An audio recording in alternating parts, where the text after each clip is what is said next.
আসসালামু আলাইকুম রহমতুল্লাহ। চলে এসেছি ফাঁসিয়াতলা ঐতিহ্যবাহী ইটভাটায়। এখন ইটভাটার পরিবেশটা কীরকম দেখেন।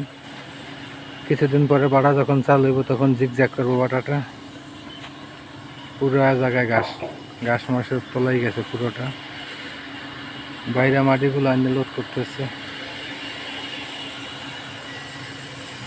অনেক সুন্দর সুন্দর ইট হয় জায়গা। যাদের ইট লাগবে তারা ফাঁসিয়াতলা ঐতিহ্যবাহী ইটভাটায় যোগাযোগ করতে পারেন।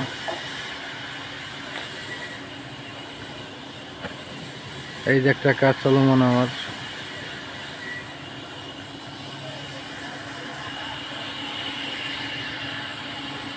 ফাঁসিয়াতলা ঐতিহ্যবাহী সেই সোয়া মিল।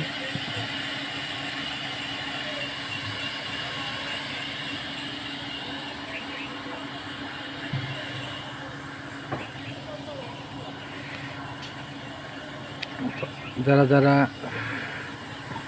ইট ভাটার ইট কিনতে চান তারা এখন কিছু টাকা বানা দিয়ে এই যখন মাটি উঠায় এই সময় ইট কিনলে কমে কেনা যায়।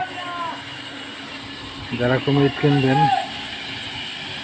তারা এই সময় ইটের উপর টাকা দিয়ে দিবেন।